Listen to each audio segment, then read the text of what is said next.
ಹಾಗೆ ಗಮಗಮ. ಸ್ನೇಹಿತರೆ ಎಲ್ರಿಗೂ ನಮಸ್ಕಾರ. ನಿಮ್ಮೆಲ್ರಿಗೂ ದೇಸಿ ಪರಂಪರೆಗೆ ಸ್ವಾಗತ.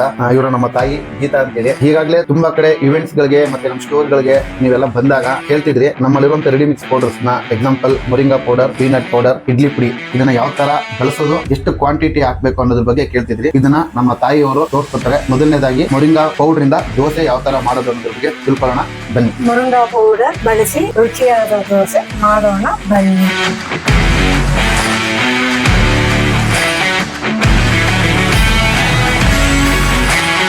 ದೋಸೆಯ ಮೇಲೆ ಅರ್ಧ ಟೇಬಲ್ ಸ್ಪೂನ್ ಮೊರಿಂಗಾ ಪೌಡರ್ ಅನ್ನು ಉದುರಿಸಿ ಕಡಿಮೆ ಉರಿಯಲ್ಲಿ ಇಟ್ಟು ತುಪ್ಪ ಅಥವಾ ಎಣ್ಣೆಯನ್ನು ಹಾಕಿ ತವಾ ಮೇಲೆ ಪ್ಲೇಟ್ ಅನ್ನು ಮುಚ್ಚಿಡಿ. 2 ನಿಮಿಷಗಳ ನಂತರ ಗರಿಗರಿಯಾದ ದೋಸೆ ರೆಡಿ.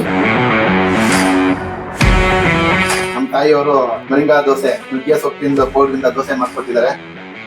ವಾವ್, ಸೂಪರ್ ಆಗಿದೆ. ಕ್ರಿಸ್ಪಿಯಾಗಿ ನುಗ್ಗೆ ಸೊಪ್ಪಿಂದ ಪೌಡರ್ ಸ್ಮೆಲ್ ಹಾಗೆ ಗಮಗಮ ಅಂತ ಕೊಟ್ಟಿದೆ. ತುಪ್ಪ ಹಾಕಿದ್ದಾರೆ, ಅದ್ಭುತವಾಗಿದೆ.